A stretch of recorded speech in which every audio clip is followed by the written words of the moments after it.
Hello everyone, welcome back. Thank you so much for joining me. It is Keep It, Fix It, Dump It for March 2023. I'm gonna say it every month. Oh my god, it's come around so quick. So let's just dive straight into it. Am I gonna keep these products, which means I'm gonna keep them? Am I gonna fix them, which means I'm gonna keep them, but I wish they were like this. I wish they worked like this. Or am I gonna dump them, which means donation or giving them to a family friend or something like that. Okay, so first up, we have the Priyanka palette, and this is from Max Factor Masterpiece Nude palette. This was gifted to me in PR along with a whole collection. There was nail polishes, lipsticks, everything like that. In all honesty, I don't think there's anything truly exciting about this palette. I am looking at these kind of finishes and they do have like a nice shimmery finish, but there's nothing majorly like, oh wow, do you know what I mean? But we'll give them a go and see how we feel. So let's just start off with, I want to start off with this grayer tone right here and just kind of like sculpt out bit of an eye shape and see how we get on. This is nice. This will be a nice contour for some people, maybe of those of you with fairer skin tones. This isn't Nick Jonas her husband or something? I'm not good with my celebrities, but I believe that's who it is. Strange. It's a strange color. It doesn't look on the eyes, like it almost has this brown beigey nude here, whereas in this palette, I mean, you can see in the palette it's a lot grayer, a lot more muted. It's not terrible though. Let's go for this like reddish brown here. Hi, my angel baby. And we'll take that through the socket. There's quite a lot of like dust in the actual palette itself.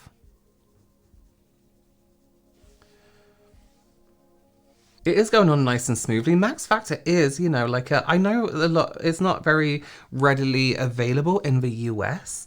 So I know you can get it at Walmart, some like very basic bits, but considering it's an American brand, it did surprise me to find out that it actually wasn't available in the US mostly. That's a nice color. Again, not really how it looks in the palette at all. It looks more orange. Despite the color underneath, it's definitely coming out more orangey. Interesting. I want to try this pinky shimmer here. That looks like a really nice color.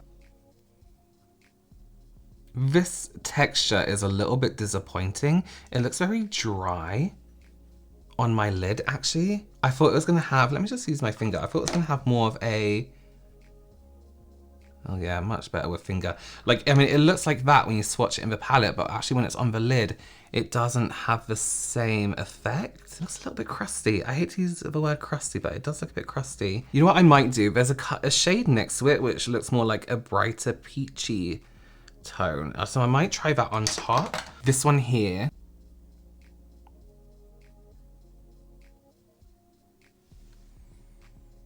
I'm gonna take a little bit of that darker one we used the second time and just tap it into this corner. I don't think the look I was planning on is really gonna work with this texture. Oh, I really don't like it. The way the shimmer's sitting on the lid, or like metallic-y, I guess it is. It just looks close up. You can almost see my skin underneath. It's a really strange formula. Let's just make it presentable at the least. The matte's nice. The matte shades are really nice. The texture's really beautiful. Others, not so much. This is gonna be a dump for me. I don't see myself using it as much, and also for a palette that isn't so exciting in terms of its color range. Like it's nothing, I mean, it's a nice, it's a nice color range because it's wearable, but at the same time, there's nothing in there where I'm like, even the shimmers were a little bit underwhelming. They look kind of cute, but they're still a bit underwhelming. I'm not a fan of this one. That's a dump. Thanks for sending it to me though, I appreciate it. Let's give up on those eyes. One thing I've been using, I did an ad with Ola Henriksen recently for these, and these are the Banana Bright Vitamin C Stick. Really beautiful. They're color correctors that come in like this deeper shade. This is pumpkin. This isn't an ad, this isn't part of the ad, by the way. I just really like them, which is why I did the ad in the first place. And then they do a lighter, which I think is banana, and then they have apricot, which is this mid-tone. So I'm just gonna use a bit of apricot and banana under my eyes as my concealer. You probably, did I talk about the eye cream ages ago? The camera just didn't do it justice though. But it's like a super, super quick way just to color correct and conceal. I just appreciate that it's a good product, you know? Good products. I like her products, Ola. Oh, I say it wrong. Ola Henriksen? And I'll just wax some foundation on and we'll be good. So I'm not talking about the foundation that we're going to use today because I'm doing that in a separate video, but I did want to talk about, oh my God, it's got really, I put it in a bag by accident and it's got like the fluff from a bag on. But this is from, I have a name here, Coco Cosmetics by Chloe. I've never tried this. This is an old product in terms of release, but everyone raved about this sponge and how soft it was and how bouncy it was and beautiful it was. So I'm gonna try this one. And then I also have a mini one, which I'm gonna use to kind of help further blend my product under the eye here. So I'm just gonna go and wet them. So I have dampened them both. This is quite big. This is also a little bit bigger than it was, of course, because they puff up. And I wrung them out with a towel because I don't like my beauty sponges to actually give off water as we're blending. So let me just try the one for under the eyes. Just to help kind of further blend that into the skin around the areas here. Cute, cute, cute. I think the real test will be our foundation. So let me just try the shade. I'll just see how this is, but I might have to mix too. Huh? Oh God, it's a really horrible spot that's just come out of absolutely nowhere. Okay, so I'm gonna try this sponge this side, and then I just wanna try like my normal brush on the other, and just see if I can really see much of a difference. To me, initial opinion is this sponge is too big for my face, like to get in all the crevices and such, but I can always use a smaller one for that. I don't think a beauty sponge needs to be that big. The texture's really nice and the bounce is really nice. I just wish that it was maybe in between these two sizes, like a normal beauty blender size. I'm not sure as to why it's so huge. Okay, see that's the coverage one, or just one. And I do want to go over a little bit more. Like I'm kind of wanting to go in with a brush because it's so big, I'm just not getting that concentration of product that I want, that I'll get from brush. Let me just try it with a brush on the other side, this foundation. I just feel a bit more covered with a brush after one layer, and I feel like I can get, you know, like a bit closer to the brow and a little bit closer to around the nose here, for example. See, after one layer, I just feel more covered on this side than I do this side. Yes, I look ghostly and sickly. I do have another shade in this foundation. I'm actually just gonna go over just so I can get all those little bits. Like you see like around the nose here, for example, I'm right in that crease, that crevice, up around my hairline, which I can't really go too close with the sponge, and especially around my brow because I haven't got that precision. I don't want to, like, especially after putting product in my brow, I don't want to go over it. So here's the deal. I'm going to fix these because I do really like this texture and this bounce. I think it's really beautiful. These are really beautiful sponges. The small one being this shape really has no kind of precision still. I need it to have a really pointy edge, or I need one of these edges to be, you know, a little bit just to get up around here.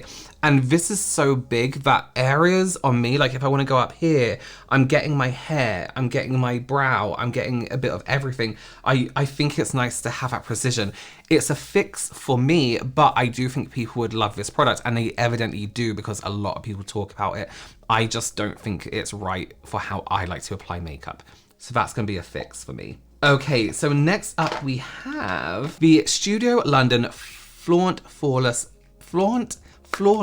Bronzing Cream, number 4. I love a cream. So let's try it out. I'm gonna go in with a stipple brush just to have a little bit of a lighter application. I get a feeling I might need something with a little bit more coverage. Oh, this spot is terrible. It's painful. It doesn't smell like anything. Can you see it? Does it look like anything? That's nice. That's nice for a cream bronzer. I would actually use this kind of just like on the regs, like every day. It's very subtle.